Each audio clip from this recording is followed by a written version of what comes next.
Pemirsa, terkait dengan penetapan Kepala Desa Kohot Arsin sebagai tersangka dalam kasus pagar laut di Tangerang akan dilaporkan secara lengkap oleh jurnalis Tribunnews.com Abdi Rianda Sakti.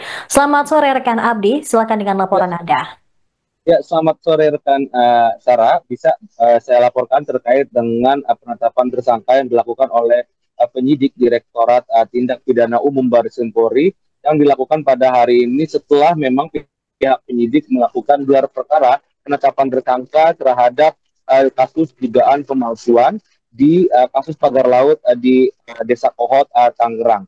Ya memang tadi Direktur Tindak Pidana Umum Baris Krim Polri Brigjen Juhandani Raharjo Puro menyebut dalam kasus ini ada 4 orang tersangka yang diantaranya yakni Kepala Desa Kohot, Arsin bin Asip, lalu juga ada Sekretaris Desa Ujangkarta, dan juga ada 2 orang lainnya yang disebut sebagai penerima kuasa berinisial SP dan CE. Namun memang kedua orang ini masih belum dijelaskan peran penting atau penerima kuasa dari mana sehingga bisa bekerja sama dengan Kades dan juga Sekdes Kohot untuk melakukan dugaan pemalsuan di dalam kasus pagar laut ini.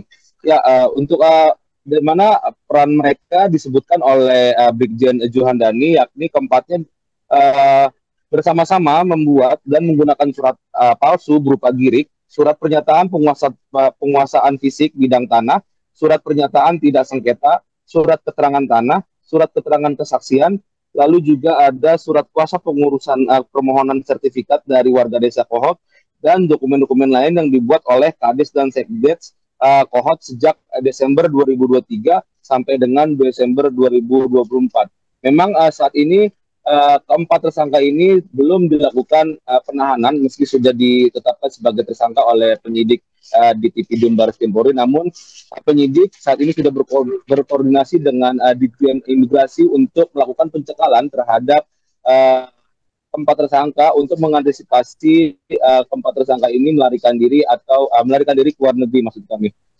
Nah, untuk motif sendiri juga tadi disebutkan oleh Brigjen Juhandani jika memang sementara motifnya ini terkait dengan masalah ekonomi, namun memang belum dijelaskan secara pasti masalah ekonomi seperti apa yang bisa membuatnya atau keempat tersangka ini melakukan pemalsuan dokumen terkait dengan sertifikat di kasus pagar laut di Tangerang. Begitu, rekan Sarah.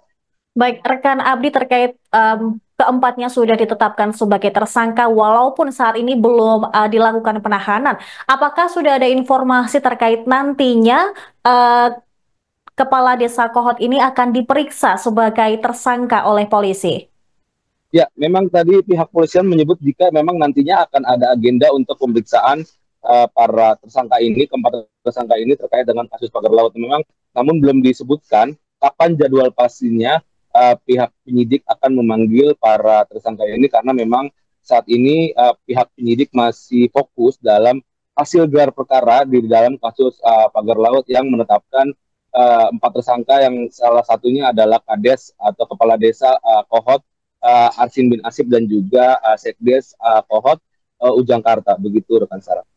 Baik, lalu juga tadi kan sudah dijelaskan bahwa ada 2 orang penerima kuasa berinisial SP dan CE. Apakah mereka ini berasal dari mungkin dari pihak desa, perangkat desa ataupun dari atau pihak lainnya, Abdi? Ya, ini memang disebutkan juga oleh Kades Arsin waktu saat pertama kali muncul setelah hilang, memang yang dia menyebut dirinya sebagai korban dari SP dan juga CE yang menjadi pihak ketiga dalam pembuatan sertifikat yang dipalsukan terkait dengan kasus pagar laut ini. Namun memang belum jelas apakah 2 orang ini, CE dan SP ini, merupakan dari desa juga atau seperti apa. Tapi kalau merujuk dengan pernyataan Kades Arsin, kalau misalkan 2 orang tersangka ini merupakan pihak ketiga, artinya di luar dari pegawai dari desa. Begitu, kan Sarah.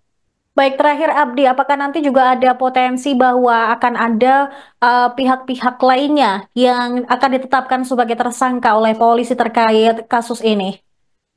Ya, memang tadi pihak kepolisian menyebut kasusnya akan terus dikembangkan, tidak hanya berhenti di 4 tersangka ini dan tidak akan menutup kemungkinan jika memang nantinya ke depan pihak kepolisian menemukan adanya bukti-bukti lain untuk menetapkan tersangka lain dalam kasus pagar laut ini. Begitu, Bang Sarah. Baik, terima kasih rekan Abdi Rianda Sakti, jurnalis Tribunnews.com atas laporan Anda. Selamat kembali bertugas.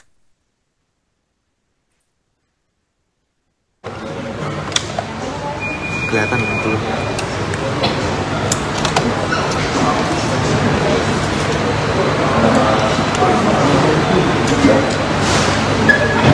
Terima kasih kepada media dan masyarakat Indonesia terkait dengan penanganan pagar laut di Tangerang. Dimana kita ketahui bersama-sama bahwa 163 cm sudah muncul. Pada kesempatan ini Direktorat Tindak Pidana Umum Barreskrim Polri akan menyampaikan perkembangan penanganan perkara tersebut.